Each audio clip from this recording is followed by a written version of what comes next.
In the chamber this week, a huge heist brought down by a need for speed. An RPG where you gots to catch 'em all. And finally, we discuss how it feels to live in the world of an apocalypse system. Who's that coming down the bend? Why, it's your two favorite guys, Joe and Cody. What will they get up to this week? There's only one way to find out. Listen to this episode of Fandom Roulette.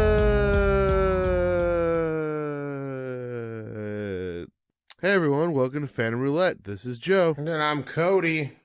Hey Cody, what nerdy stuff have you... Oh wait, this is Fandom Roulette, a podcast where we talk about a myriad of nerdy things, including history, video games, tabletop RPGs, and any other nerdy things that we might want to talk about this in an episode. So Cody, what nerdy stuff have you been up to this week, my friend?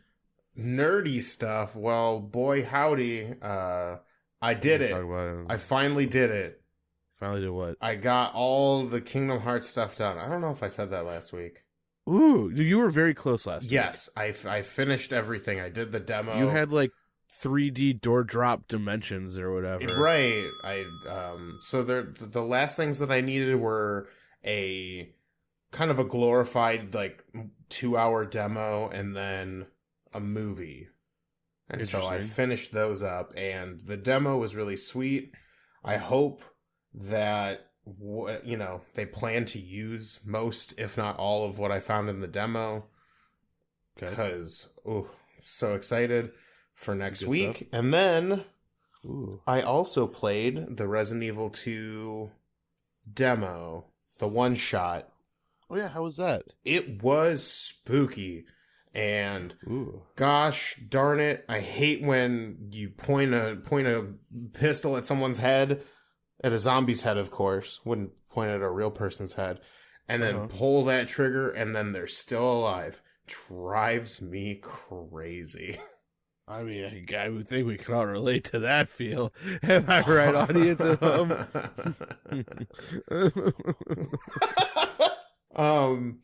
So I did that, and then last night I'm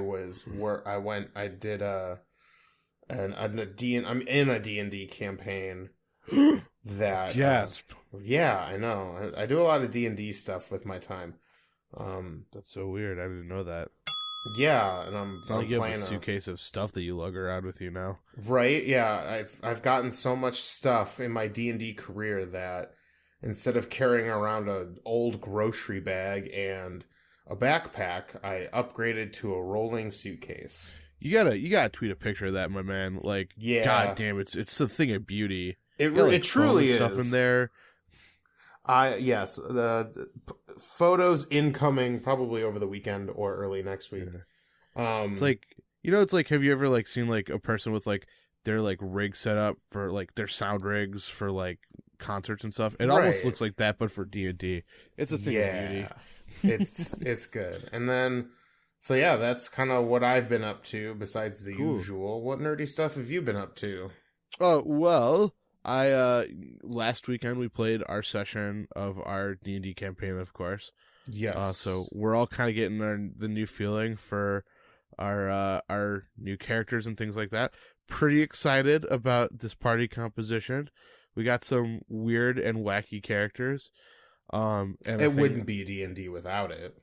Oh yeah, well, I mean, I think the other thing about it though that is like really exciting, like we had some really cool, weird, wacky, fun characters in our last campaign, but like this one, like now we all have a certain level of experience, so like, man, people are like letting their fun, like weird character concepts come out in a big way. This is true. This is like the weirdest like stuff that I've seen in a while. Like everyone just went bananas, and I'm loving it.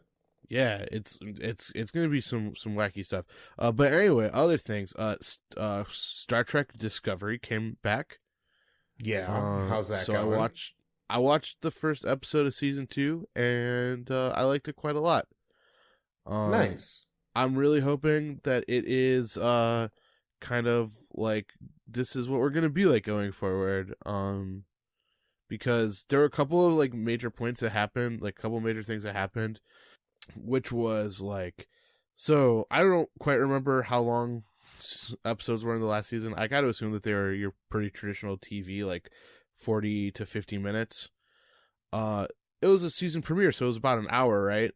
And at the end of that hour, I was like, I can't believe it's already over, which was like a huge change from last season where like sometimes an individual episode felt like it took me 3 lifetimes to watch. Yikes, that's such a great review for an episode. Yeah, like they were like okay, but like there were some episodes where I was just like, oh my god, is it not over yet? And then like this one, it was over, and I was like legitimately kind of bummed.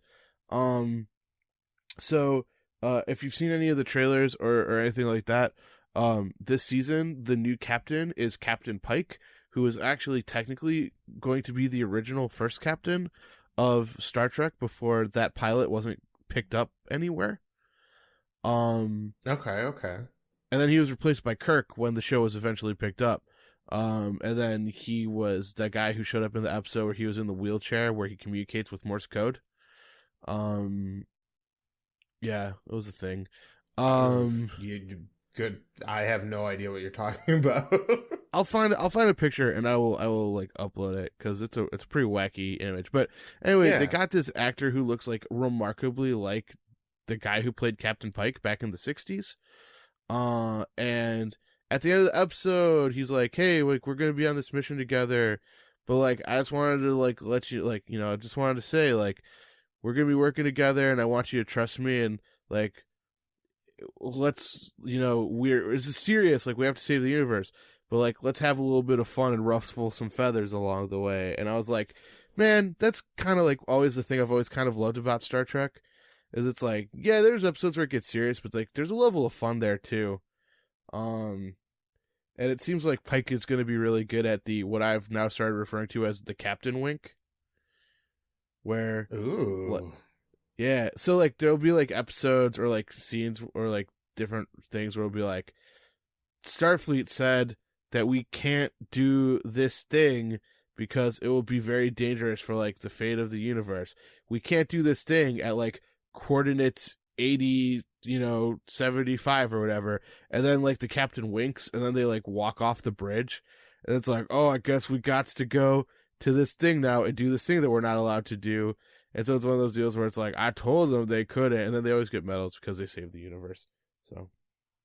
Oh, okay. Discovery. So it's not like, oh, Captain, my captain, see me in my chambers. It's like plot forward moving stuff. It's like we can't do this thing. Wink. Right. I mean, I always like a good don't do that wink. Mm-hmm. Star Trek has some of the best. And then I've been reading other stuff and things like that. I'll talk about it later. But blah blah blah blah blah. Anyways, yeah. So anyway, this season on Phantom Roulette, Joe's talking about heists. I'm excited. Yeah, so let's see. Last week we learned about the stealing of the crown jewels. The crown jewels. That dude became like a freaking like overnight celebrity and kind of sort of like he got his own land and he was like pretty popular at court. This week is another British heist story. Although this one is a little bit more modern. So it actually took place in 1987. So, oh man, what's that? What is that? Redacted. Actually, can't do too much of that because we could get sued. Am I gonna have to redact this?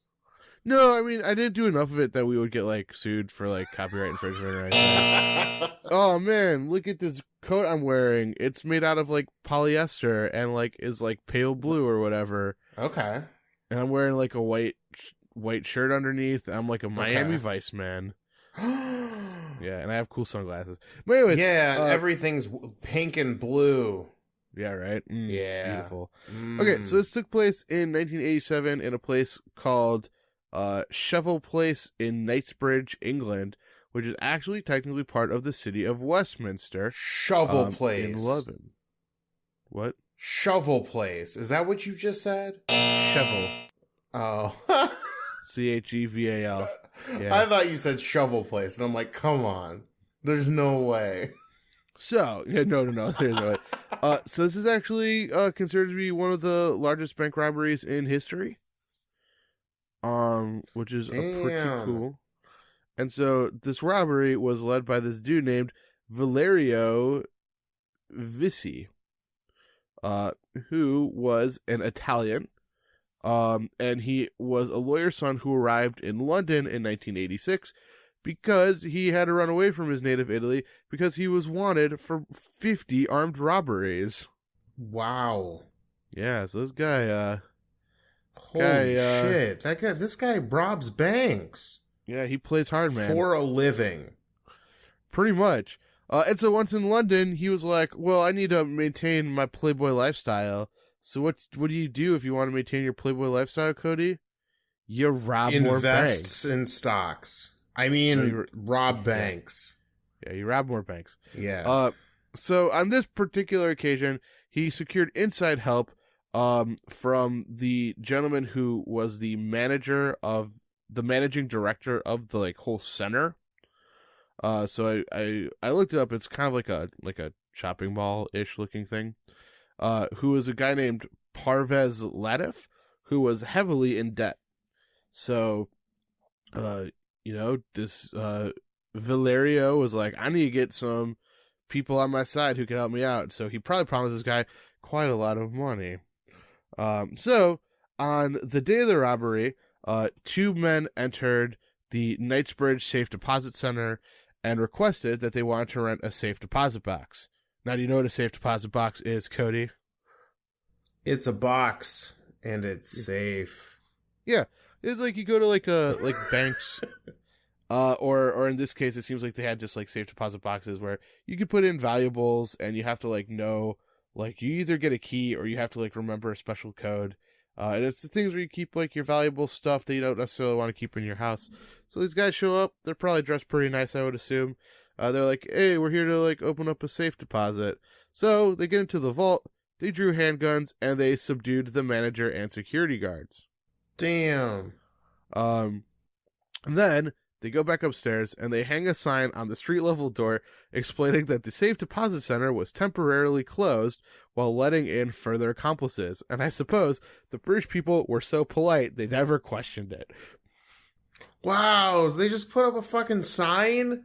Yeah, they're just like, we're closed, come back later. That's amazing. As they let Holy crap, that takes more people. That takes some cunning and some good old-fashioned luck right there. So, they broke open many of the safe deposit boxes, and they left with, a hoard of, money, jewels, bonds, things like that, which was about 60 million pounds or about 98 million in 1987 in US dollars. Damn, that's a lot of money. So that Playboy lifestyle dough. They leave, and they're like, we did it, guys. High fives all around, I bet, they said. Yes, because that's what I would do if I you successfully robbed a bank. But 1 hour after the robbers departed, the shift changed, and the new staff discovered the crime and alerted the police. So, basically, they thought they were doing okay, but police forensic investigators recovered a bloody fingerprint that was traced to Mr. Viccei. And after a period of surveillance, several of his accomplices were arrested in a series of coordinated raids and were convicted of the crime. However, Viccei was smarter than that. He fled to Latin America. And he was living a pretty okay lifestyle. He was doing all right. But you know what, Cody? What? He left something in London. Something he couldn't live without. What? He left his Ferrari Testarossa. Oh, man. He literally went back to London for a car that he left there. And basically, as soon as he landed, the police started chasing after him. And they eventually were able to stop him by blocking the road and then smashing the front windshield of his car and dragging him out of it. So he was sentenced to 22 years in prison, serving his sentence in Parkhurst Prison, which was located on the Isle of Wight. And while he was sentenced there, he actually formed a friendship with one of the officers who arrested him. Yeah. Oh, that's so sweet. So they wrote letters to each other, referring to themselves as Fred and Garfield, or the Wolf, who was Viccei. And then in 1992, he was deported to Italy, where he was going to serve out the rest of his sentence, and was incarcerated in basically like one of those like kind of nicer prisons, you know? Yeah, the ones deep underwater, maximum security, where they keep all of the superheroes and psychics.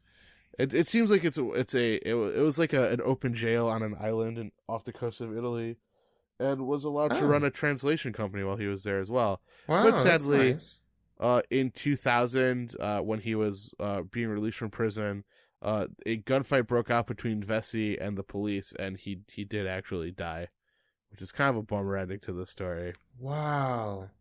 I mean, he almost made it, and then a gunfight broke out? Yeah, pretty much. Oh.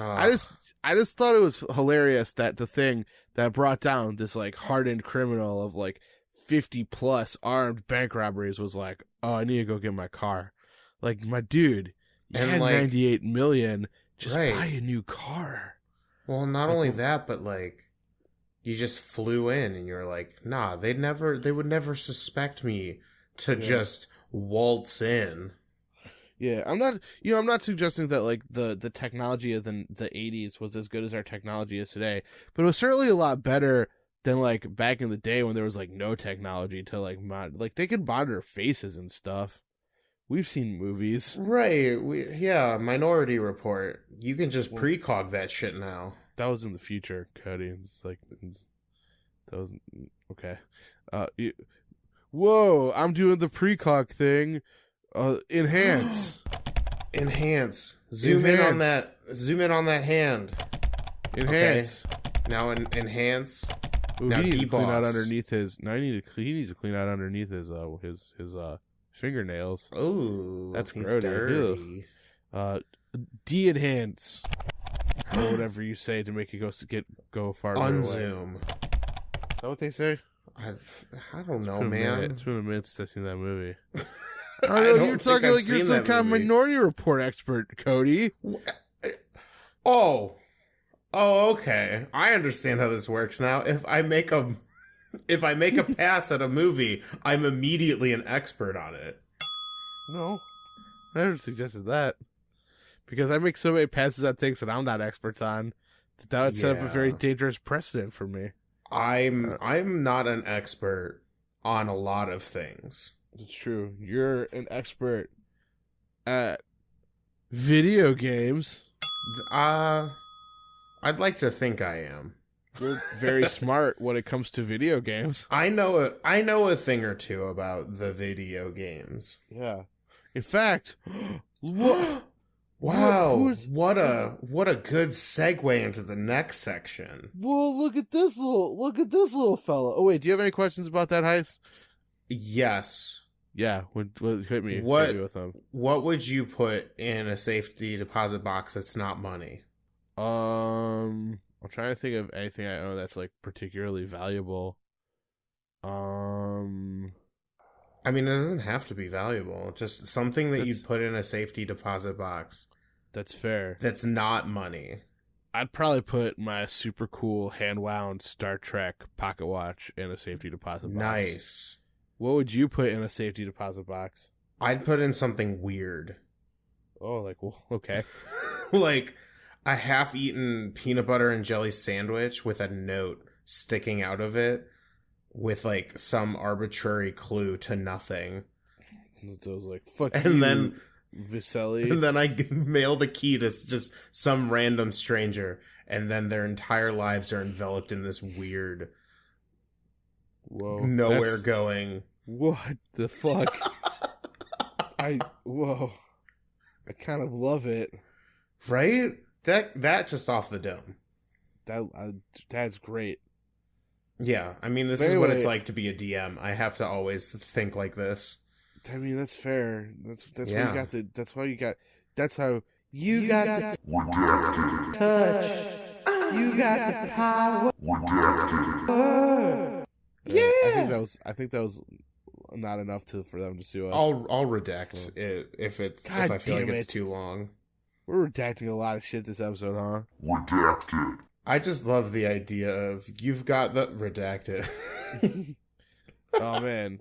Whoa, Cody. What? I've been ignoring there's a little guy in here. Oh. Squirtle. Oh man, it's Squirtle. You could tell because he says his name instead of like an animal noise. Squirtle. Imagine that concept for a moment, if you will. He looks pretty cross at that comment you made, Cody. He's like not the first time. His arms are folded and he's tapping his feet. Well, I mean, think about it this way. We don't call dogs woof because they woof.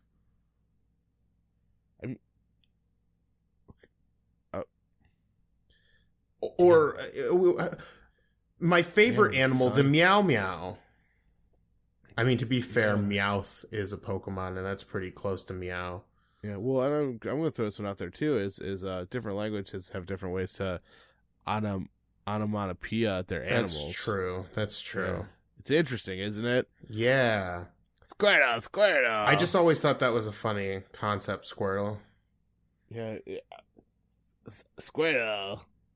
He's holding up a sign that says, I agree with that statement, Cody. What is he doing? I think he's spraying water onto a napkin to tell you something.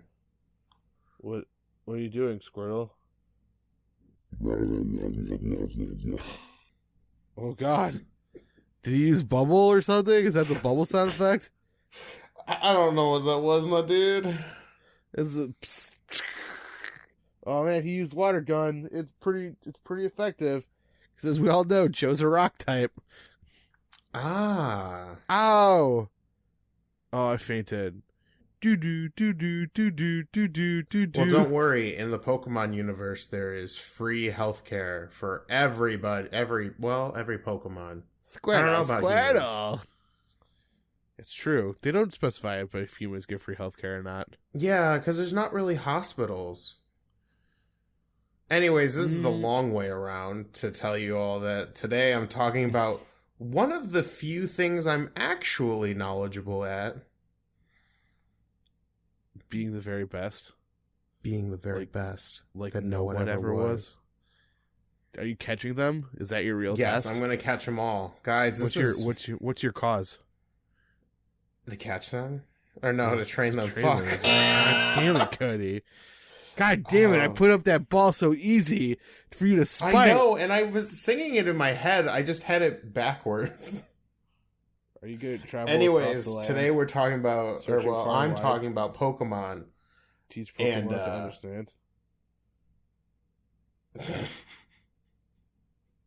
Yes. The power that's Pokemon. So, you gotta catch them all. Yeah, so, for those of you who, I don't even know if I've even said this on the podcast, but for a really long time, I was like just deep. I was deep in to Pokemon on like an absurd level. And this season, I'm probably going to do 2 episodes on it because I don't think I have enough time to talk about, why this game is a lot deeper than most people who are like on the outside realize. But so I'm going to do a little intro today. Got it. On the world of Pokemon. We'll start from the beginning. Okay.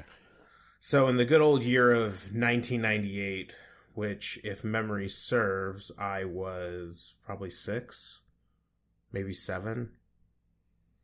A craze that would change every little kid's minds came out.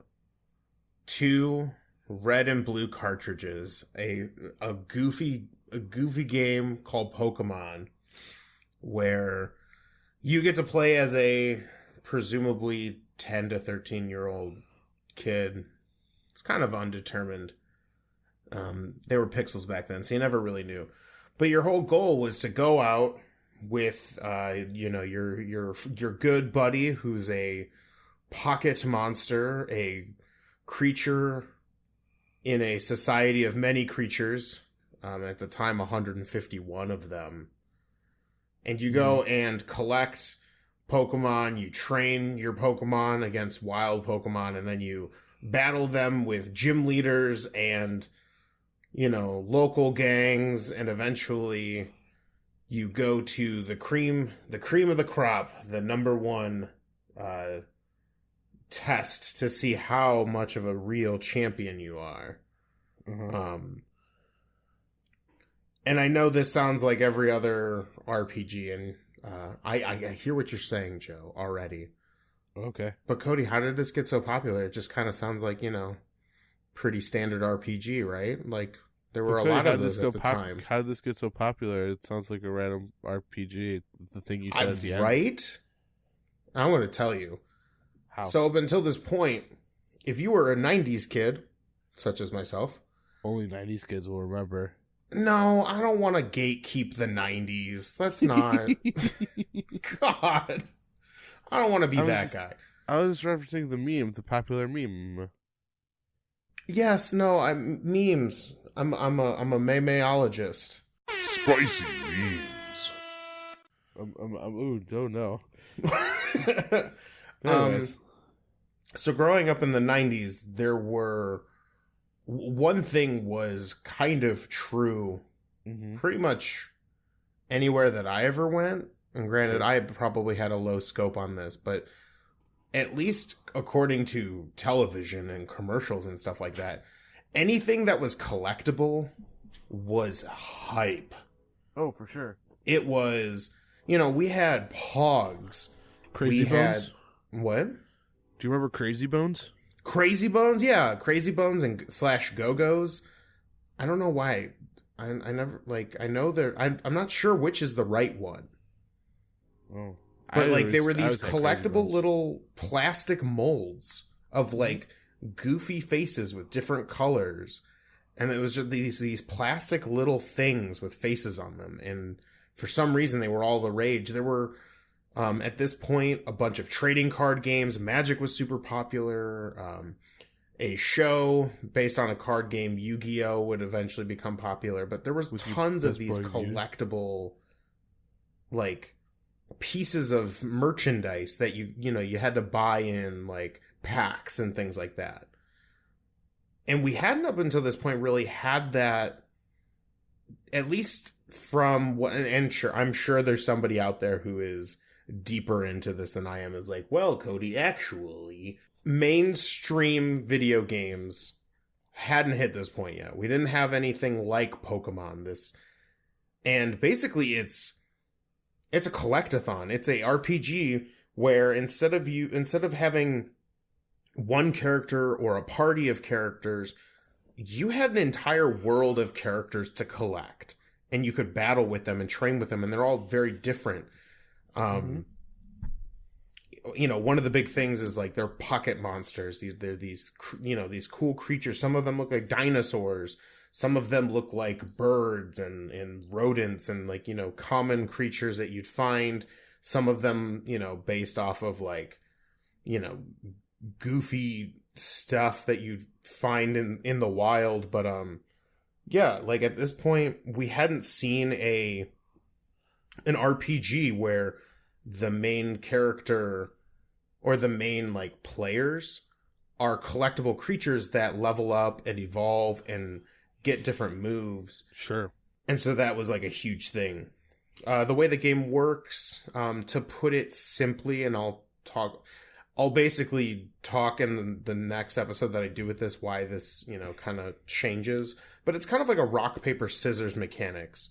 Except instead of just being rock, paper, scissors, it's water, fire, grass, electric, and there's all these different elements. I believe they started with 9, although don't quote me on that. Okay. But basically the idea is that, the first 3 that you get to choose from. One was a fire Pokemon, the fire lizard Charmander. There was a green kind of plant dinosaur named Bulbasaur, and then a turtle with a squirrel tail named Squirtle. Squirtle. And the idea is that, Charmander was fire, and fire hurts grass, which is Bulbasaur, and then Bulbasaur is grass, which hurts water, and so on and so forth. And there's a bunch of different types, like there's electric, and fighting, and flying, and ghost, and all this kind of crazy... Stone. Yeah, and rock. But... So, there's this kind of rock, paper, scissors type game. There's 151 of these creatures. Some of them were really hard to find. Some of them you only found once through your whole playthrough of the game. And if you missed out on catching it that time, like, that was it. Uh-huh. This was also kind of the first time that they introduced the idea that RPGs being kind of a multiplayer experience. Yeah. And this was like a big thing at when I grew up, is like, if somebody had a Game Link cable, which is basically this fucking goofy ass like USB cord that connected one fucking brick Game Boy to another, you could interact in certain games. And with Pokemon, this was like a huge thing because you could trade Pokemon. And a brilliant move by Game Freak, the developers of the Pokemon franchise, is there were 2 cartridges. There was Pokemon Red and Pokemon Blue in America. Red and Green in Japan, and maybe I'll get into all the weird theories about why Green never made it over here. But some Pokemon were only available on Pokemon Red, and some were only available on Pokemon Blue. So if you were a big collector and you wanted to collect all 151, you had to go and like reach out, like who has a Growlithe, or which is like this cool fire dog, is one of my favorites. And then some Pokemon, and there's something called Evolution, which was, I think, if memory serves,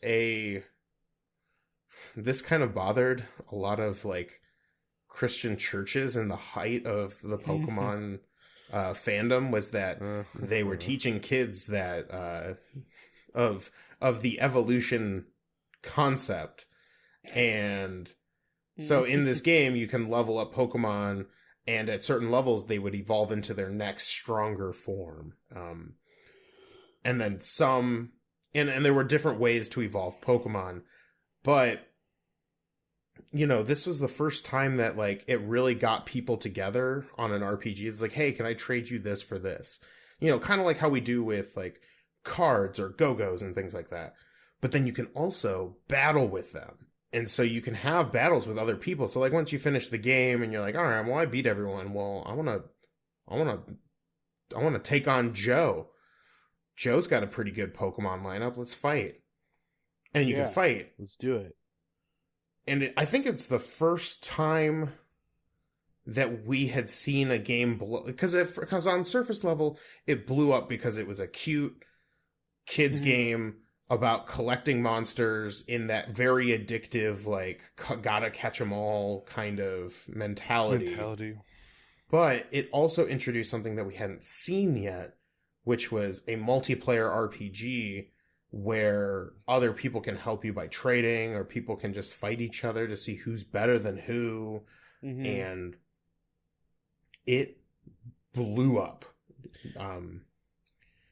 We actually just recently for the Switch got a remake of Pokemon Red and Blue, which is Pokemon Let's Go Eevee and Pokemon Let's Go Pikachu, which has taken a lot of the cell phone game, the Pokemon Go mechanics, where you kind of like have to, I don't know, I never played the cell phone game, didn't really interest me, but like according to people that I've played with, like the catching mechanic of the cell phone game is very similar to the one in Pokemon Let's Go. Do you have to flick it? Yeah, you have to like flick the controller at the screen a little bit, and then the ball. That's like, it. So yeah, and what was great about the battling and like just the overall mechanics is that you always had 6 Pokemon in your party. So you had a party of 6. And so at least for me, as I was a kid, I always wanted to have all the cool and tough looking Pokemon. So like I had like, a badass team. Like I had Charizard and Gengar and Wait, what did you say? Machoke? Oh, Machoke. I thought you called me a joke when I had Charizard. I was about No. to fight you. Anyway. I mean, Blastoise is the best starter, but... Question of the week. Yep. Best Gen 1 starter. Go. Squirtle. Uh, Best early tactical advantage in the game. I'm not going to fight it here. It's not the time, not the place. First But- gen's a rock gem. But everyone, tweet at us your favorite or your opinion on your best Gen 1 starter. But yeah, that's Pokemon. I could go in more. Yeah. This is actually, normally I'm a pretty shallow dive nerd. I know just a little bit, but I'm actually going to do an episode on like why the RPG mechanics have evolved and grown and have turned into quite possibly one of the more interesting competitive games I've seen. Because it's a mix between poker and like RPGs. It's really bizarre, and I love it. But There's some interesting elements to it too. It's true. Their Pokemon, like, speed is a factor. Yes, in this game, much like most RPGs, all Pokemon have different stats, and speed determines who goes first on a given turn, because it is a turn-based, like, I go and then you go and so on and so forth. So I do have a question for you, Cody. Yes. It's like it's a question with multiple parts. Sure. Which is, and you might not know the answer. So if you don't, I apologize for putting you on the spot like this. Did the video game come out first, or did the card game come out first? I think the game came out first. However, the video or card? Video game came out first, if I'm not mistaken. I do believe that they all kind of came out simultaneously as like an attempt to like really push the Pokemon craze. Because that's another thing.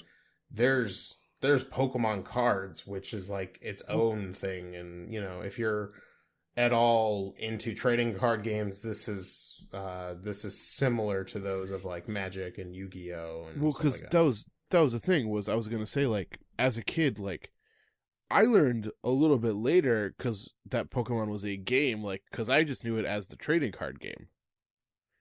Oh, that's so interesting. We would have the cards and we would trade, and then someone mentioned that they had a game version of it, and then that Christmas I got a Game Boy Color and Pokemon Yellow. Oh, hell yeah. Which was really frustrating for me, though, because you had a fucking Pikachu to go into Brock's gym. Yeah, but like if you went off to the west right before Brock's gym, you could catch a Mankey, that new low kick, and basically steamroll that dude. Fucking 11-year-old Joe didn't know that shit, or like 9-year-old Joe didn't know that shit. Joe was stubborn and just wanted to fight, and there was no use the power of friendship button like in the anime. Right? And well, they didn't have a shoot electricity at the sprinkler system button. Yeah, right. Yeah. So that was my big question was, like, do you think that one fed into the popularity of the other, or like... I think it was kind of a dual tri-prong attack, really. Mm-hmm. It was, sure. They had the game, which was a hit of its own right, and then you had the trading card game, which was it's one of the easier ones to get into. So that it makes sense as to why it would be something that, like, children would be able to play and things like that. Plus it had the same effect of being like a collectibles thing and collecting cards and getting random cards and stuff like that. And then there was the TV show. Kids would have goddamn binders full of them. Like, I actually was just looking through storage because, I think my parents are getting rid of their old storage, and I found a binder of all of my, like, shiny cards from when I was, I would call it mildly competitive. I'll tell you, you should go to eBay with those. Some shiny cards can fetch a pretty penny. That's what I heard, but I think I jumped it, like, they're not, like, super old. They're like, Oh, okay. they're from like my college days. I already sold all of the stuff from like when I was a kid. And yes, Sure. that did fetch her quite a penny. Yeah. To answer this question in greater detail, Joe asked if the Pokemon trading card game kind of fed into the popularity of the game and so on and so forth. The card game actually did come out first in America, came out around the same time as the game in Japan. So, in America, the trading card game kind of was the stepping stone for the rest of what would happen next. Whereas in Japan, it was more seamless and more together. There was another thing I was gonna say too. Yes. Regarding to this whole Pokemon phenomenon, which is yeah. I think one of the cool things. So yeah, obviously I played it early on, and then, just for a lot of reasons, I didn't really follow any major video game systems one way or the other. But I will say this: I think it's really cool that up until recently, the main Pokemon game was pretty much exclusively a handheld. Yeah, and that was actually done on purpose. I think the general idea behind, at least from what I've read online and like interviews and stuff, that the kind of the focal point of the game, like yeah, it's an RPG. Yeah, there's a story there and stuff, but like the real thing that is like kind of hit on every time they make a new one is kind of that like bringing people together, like, oh, hey, let's battle Pokemon, or hey, do you want to trade this for that, and that kind of stuff. And I think we're in an interesting spot because the next major game is going to be on the Switch, which by definition is a console, but it's also kind of handheld.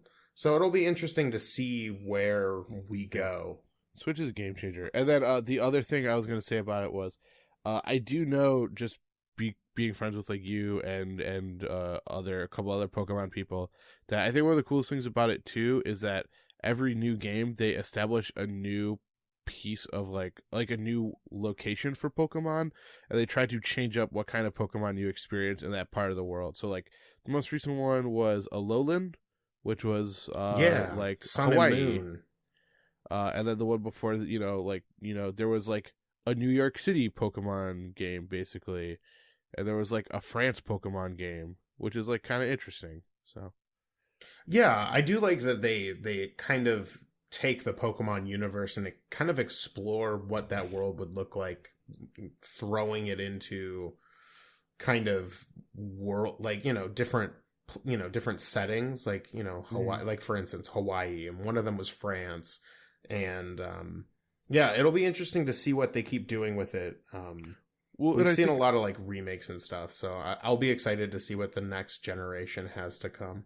I think another thing that makes it interesting too, though, is like, there's always that kind of perpetually running joke where it starts off with 151, and then they would create a new generation, and they would create, like 100 new Pokemon pretty much every time. Yeah, I don't know what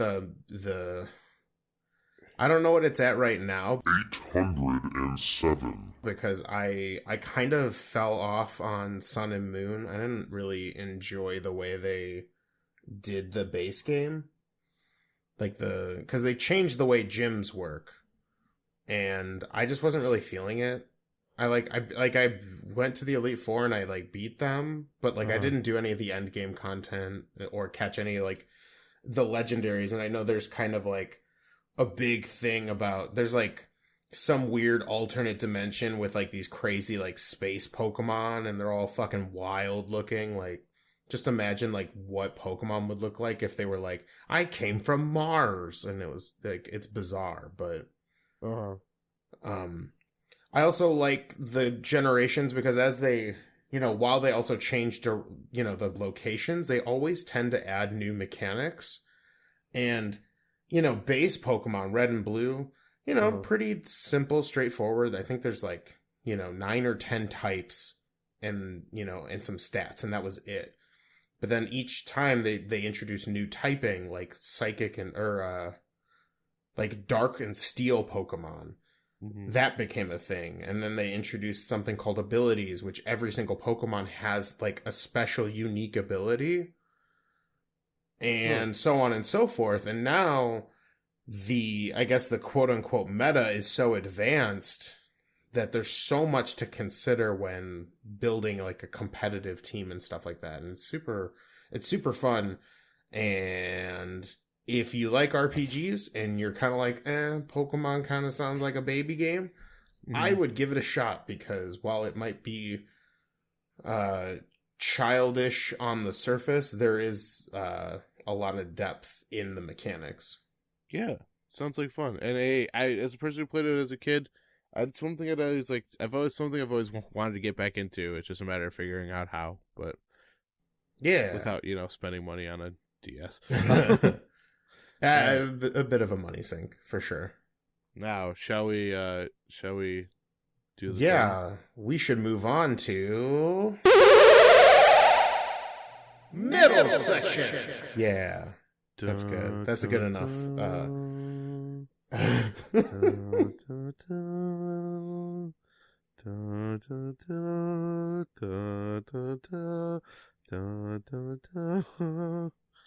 Guys, we haven't heard it yet, but in post it'll happen. We have changed the format of the middle section. 21 gun salute. Ready? Yeah. Pull. Ready? Pull. Ready? Pull. All right, we're not gonna do this bit 18 more times. So, guys, we changed up the middle section a little bit. Joe will no longer be put on the spot every week to sing us a little ditty. I've made. I started running out of steam. And I made a thing. It's also kind of a segue into future stuff that's coming in the pipeline to make ourselves a little cooler. A little more professional. A little more professional, if you will. So this is the middle section where we tell you how you can interact with us and how you can help us keep on moving up those internet ranks, because this is a passion project for us, and, we'd like to see how far we can take this bad boy. So, for the Twitter questions that we asked, you can tweet at us at fandomr_podcast. That's our Twitter handle. So, tell us your favorite Gen 1 Pokemon. You can also email us at fanroulettepodcast@gmail.com. That's where we'll get information such as our fanfic for our Garbage Kids. If you want to kind of tell us how you feel about the things that we talked about, and maybe, kind of direct, sort of guide us, if you will, as we kind of position our fandom roulette boat with your thoughts and opinions about the things we talk about. Because we'd love to, we don't have enough time to go over every little nook and cranny of a certain topic. So you can use this to get us thinking about, revisiting certain topics, if that interests you. Yeah. You can also visit us at www.fandomroulette.com, where you can find a little snippet of us. You could find all of our episodes. And at the bottom, there's a little area where you can fill out, and same thing with the email. You can send us, your thoughts and opinions on things or questions. We, for the first year, took a lot of D&D questions, and we would love to continue to do that. So, send all your stuff there. We are on SoundCloud. We are on iTunes. We're on Google Play. Heck yeah. We're on RSS feeds, because that's how I got on SoundCloud. Yeah. But we're going to add a new one to the list. Drum roll, please. Blah, blah, blah, blah, blah, blah, blah. We're on Spotify. So if you're a big Spotify person, or someone who's like, yeah, because I watch podcasts, I'd listen to them, but they're not on Spotify. Well, guess what? Yes, we're on on Spotify. Now. And all the episodes are on there too. It's true. You can also find us on Instagram and Tumblr and Facebook. And That's where we like to hang out. So Those are all good that's places. the middle section, guys. Thank you so much Yeah. for listening, and we still got more, but we appreciate you listening to us jabber on about social media and whatnot. Mm-hmm. Yeah. So anyways, Yeah. we're back. Oh, ugh. Oh god. Oh, ew. Gross smells. Bad smells. Yeah. Does it smell like someone held a real nasty burp in and then blew it on your face? Like, Ooh, no. Ooh, god. Ooh. This is a Right? garbage kid. Oh. So anyways. there we go. This garbage kid is brought to you by the letter X for Xanathar's Guide to Everything. What? Yeah, it's a We're book actually that- not sponsored by Xanathar's Guide to Everything. I just want to make that clear. Oh yeah, I mean, I But I love the Sesame. book, and if you play D&D 5th edition, you should totally pick it up. Yeah, it's a good book. That one's on you, Wizards of the Coast. Yeah. Call us. We love you. Yeah. So, So anyway, this is a good guy named a good person. Oh yeah. well, so wait, anyway, garbage kid. Yeah, we should so probably describe the garbage about kid for those half- who are about- new. Halfway through the book, they have all these really cool tables, that you can roll if you ever like really hard up to creating a player character or an NPC. And then it's as simple as you can just roll things like race and class, or you can get as detailed as like what their whole family life was. And the really cool thing about it too is it's not super duper difficult or not super duper time consuming, but sometimes it creates hilariously weird contradictions. Yeah. So we like to roll up one of these every week. We like to put it out there for you to use in your own games. Or if you want to like write fan fiction, do that thing, and I will read it, no questions asked. Except I will like pre-screen it just to make sure it's not like bad. Or yeah. He I means will bad, like in like the social bad, like Yes. we're not gonna spew racist shit on here. At least we try not to. Exactly. Yeah, we try really hard not to. Yeah. So this week we're talking about a good person named Stiletto Bane Victor. Ooh. Yeah, so Stiletto. I love the name Stiletto. I don't know why. It's It's a such cool name, isn't it? such a power name. It is. It's really powerful. It's really strong. It's really not tell a me name. about Stiletto. Stiletto is a dwarf barbarian who started off life as a sailor. So good. And I think they're neutral good, which I don't think is actually technically possible, but maybe it is in 5th edition. I'm not sure. Neutral good. Well, Don't you have to be chaotic to level up as a barbarian? no. That's like an old. That's like a 3-5 thing, right? Probably. I mean, I don't know too much about 3-5. I just know that's an old hat, if you will. Well, they're neutral good. They knew who their parents were or are. They were born in a home with 2 siblings who were older than them, and they were raised by a single father or stepfather because their mother died being torn apart by an animal or natural disaster. Wow. So I want to What know, if like, it's, how... wait, can we do both? A So, like, natural disaster animal? like a Sharknado? Yes.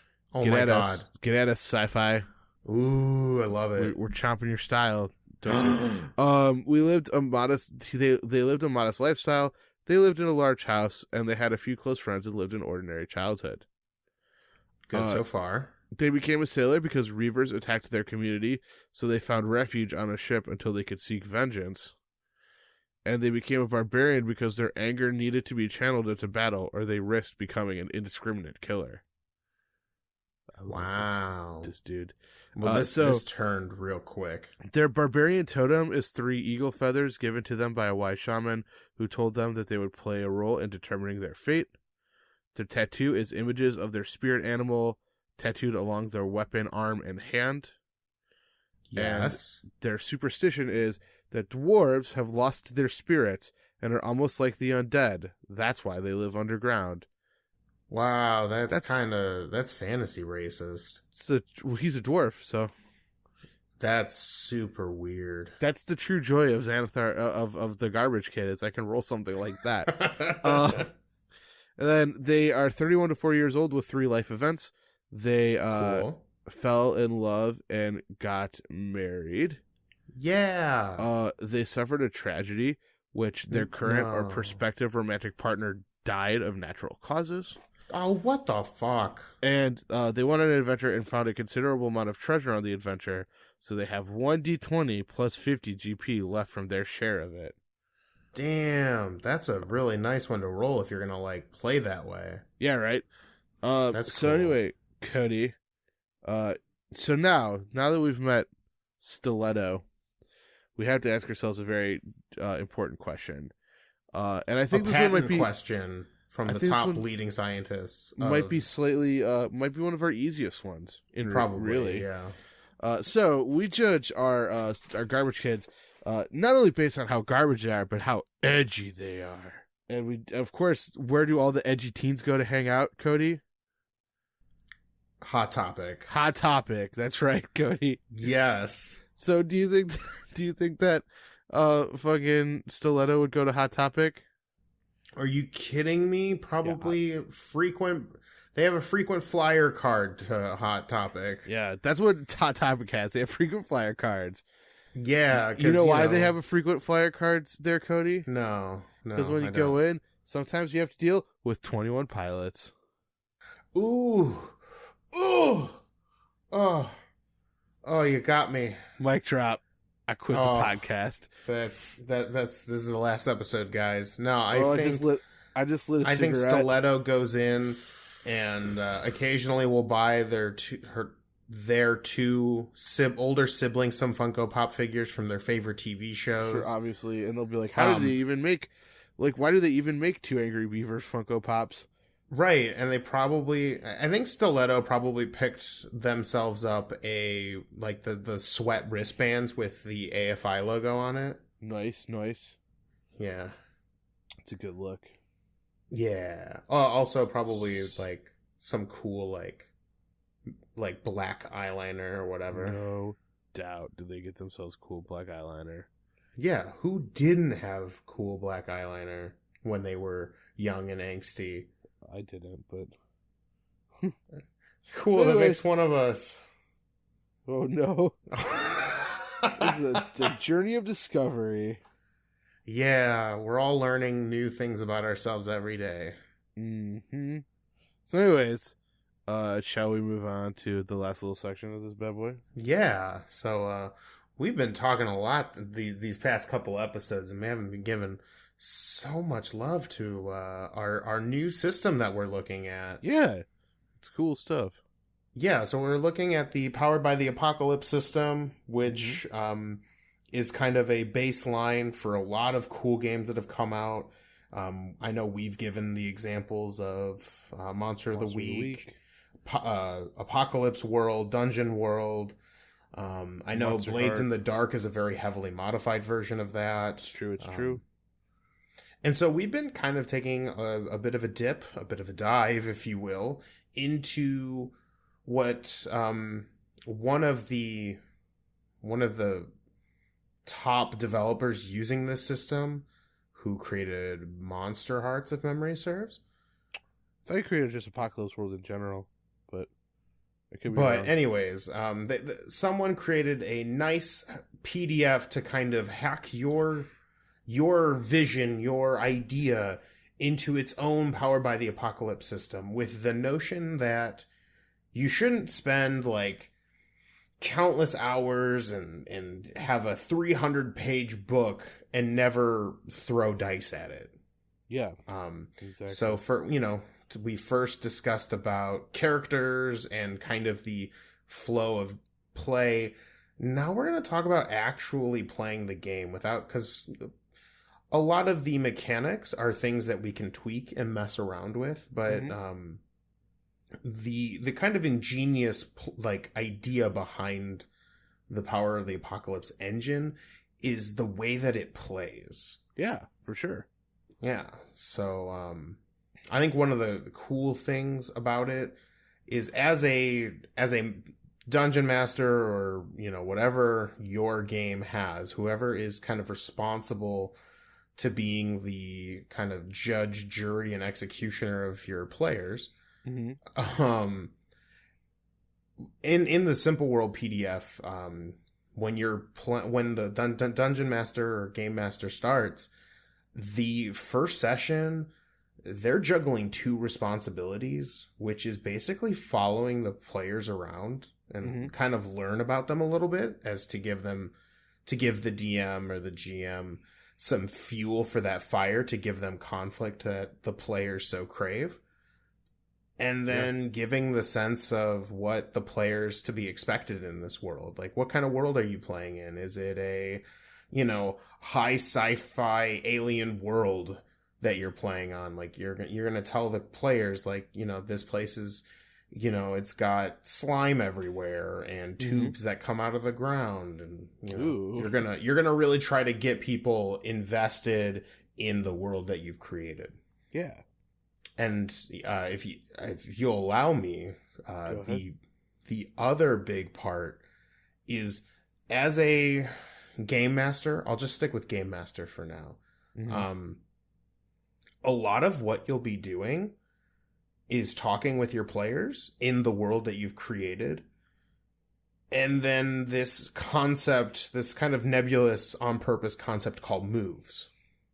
Yes. So the idea is that you will introduce the players to the world, tell them kind of what's going on, give them maybe a basic, hurdle in their way, and you let them kind of say what they want to do. So, for instance, Joe, yes, you get to pick what we're playing.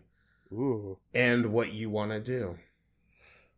So we're going to be playing a sci-fi adventure. Cool, I like it. And I want to fly my ship to the planet with the distress beacon that's going out. All right. Well, there's an asteroid field in the way, so you're gonna make a move. Okay. It's gonna be called flying the plane, or the spacecraft. Yeah. And boom, that's basically it. In its purest form, it's player tells you what they want, then the GM, I'm just so invested in Dungeons and Dragons. I understand. The GM gets to decide whether that just happens because it's kind of a low stakes thing, or if they need to make a roll. And we talked about stats earlier. You'll eventually make your own set of moves for the players. Yeah. To give them an idea of what they're going to do. And usually it involves at least one of each stat. So, like, in this sci-fi game, we probably have some kind of dexterous stat. Sure. That Joe would need to roll. And then he'd add his bonuses to see if he was successful in flying through the asteroid field to the distress beacon. Sure. So with that, there's basically 3 moves. Like 3 very basic moves to start with. And you can always add more layers on top of that. But the basic ones are taking an action like we just discussed. Helping / hindering player characters. Got it. And then helping and hindering NPCs. And that's it. And basically, that sounds so simple, Cody. Yeah, it is simple. But that's the thing about Simple World. It's bare bones. You can add as many moves on top of that as you want. Maybe you want to introduce something different, maybe taking an action, there's going to be several different types of actions that you can take, creating moves. Maybe you tinker with it. Maybe the goal of your game isn't to hinder the player characters. And you just scrap that whole thing. Or maybe helping them is against the code of conduct in your world. So maybe you can't help other player characters. But maybe you're all just kind of working towards a goal. It sounds crazy, but I'm sure there's a neat, interesting world where those things don't exist, and that's your game. So everyone for themselves. Yeah. Ooh, like you build God, what's that in BioShock Rapture, like Rapture before the Yeah. fall. Right.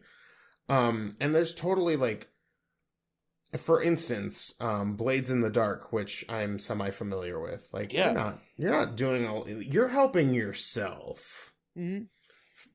You probably aren't doing a lot of helping for non-player characters or even the other characters, except for maybe like, unless it's if they advantageous to fail. you.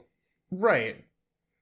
So, because who knows, if that person gets captured, they might squeal, and then your butt's on the line. and then your butt's on the line. And what's great about this system is that kind of embedded, like hardcore embedded, is like, if you roll a 6 or lower on any of these basic moves, the GM gets to basically, and they call it a hard move. A hard move. Which is basically we could go back to it in a later episode if we find that that's something we want to talk about. Sure. But basically, the game master gets to make a list of different things to basically hinder the party, whether that's splitting them up or taking away a resource or et cetera, et cetera. There's a huge list. Really badly. Right, like damage, like that's a resource. Maybe health, taking them out of commission. Right. So yeah, that's kind of playing the game in its basic form. Yeah. So I know we're going to kind of do a little brief idea for this, and we'll do that next week. Yes. What are I will say this. There's a couple of things that I like about it I like about this more freeformed style as a player. Which is in some ways it kind of garners, or it kind of makes you think creatively. It does open the doors to a lot of creative options. I know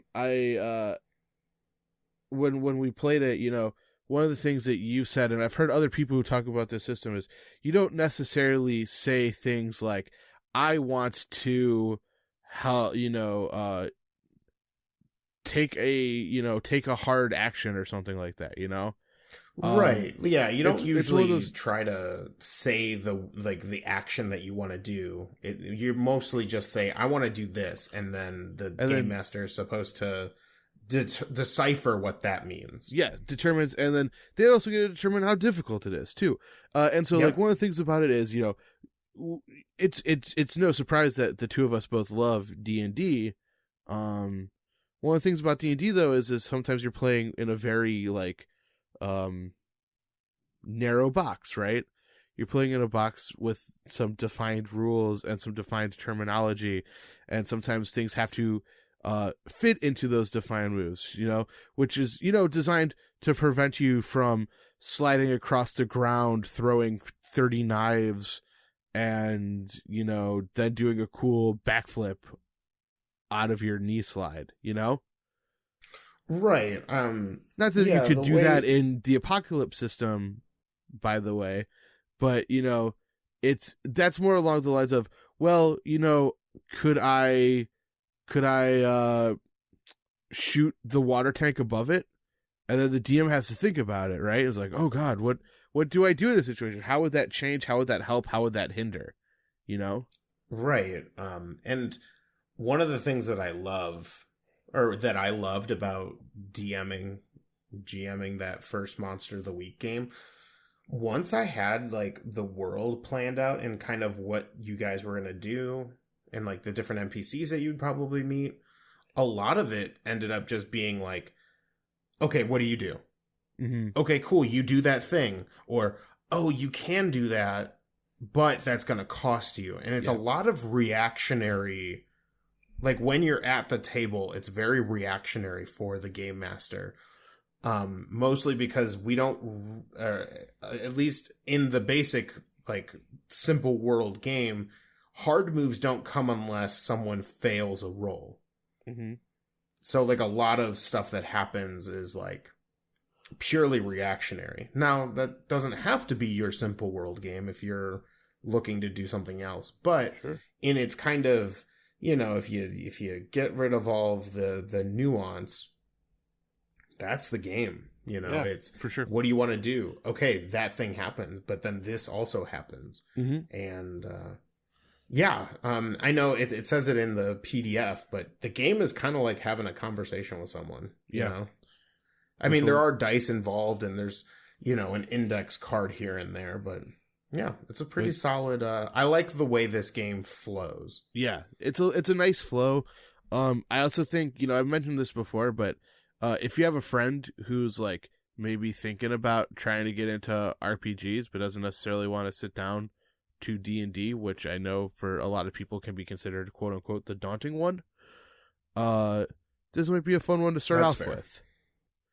Yeah, and I think the greatest thing about the Simple World PDF is I wish I knew this existed when I started, because when I started, I didn't want to buy all of the D&D books and learn a whole new system and all this lore about monsters and beholders and what the fuck's a mind flare. Like, I had an idea that I wanted to play, and I just kind of made my own. Yeah. And it was garbage and didn't work the way I wanted to. But I tweaked it and played it, and it actually kind of loosely was based off of this. Or based off of the 2D6 system. Yeah. I wish I had this so that I could have refined it and played more of it. But yeah, if you're looking to get into the role-playing game world, but you don't really want to, like, play in somebody else's space, that's cool. Play in your own. For sure. Yeah. Or, if there's that one, like I've said, if there's that one thing out there that you really want to play, but you can't seem to find it anywhere else, this is the way to do it. So. Yeah. I'm right. This is, I actually really like this system. If I ever find more free time and can get away from Dungeons and Dragons and its icy hooks into my very core being, I would love to make my own game and try to run a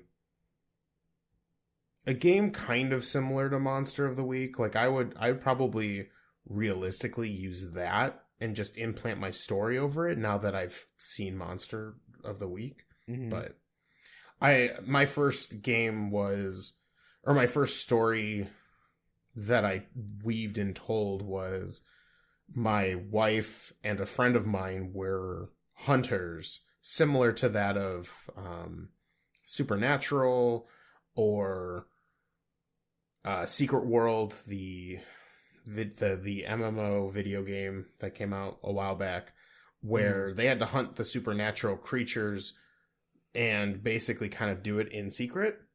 And there was these kind of secret organizations that were making power plays on each other, and there was a little bit of espionage meets killing monsters, and they fought a interdimensional being that was in a deep slumber and was about to be awakened, and they fought it off and saved humanity for a time. Well, that sounds like fun. Yeah, and if I had had these notes, shit, that would probably been a good game. Hey, oh man, you make awesome games, so. Well, my wife said it was fun, so I have to hope she's telling me the truth. Yeah. I hope so. All right. So yeah, do you want to do a wrap up? Yeah, thank you guys so much for listening to another episode of Phantom Roulette. Yeah. Please go back and consult the new middle section. I mean, it's like the old middle, but to get all of our social media information. Thank you guys so much for listening once again. Please share it to a friend. Like, rate, review, subscribe, tell someone. So of course, the big question this week is, what was your starter in your first Pokemon game? Or what was your starter in your favorite Pokemon game? Yes. And what would you keep in your safety deposit box? Yes, what thing that is not worth money, or that is not money, would you keep in a safe deposit box? For sure. And definitely, thanks everyone for listening to us goofballs do goofy shit. Yeah, for sure. Yeah, and so signing off for Fan Roulette, this is Joe. And I'm Cody. And as always, stay nerdy. Stay super nerdy.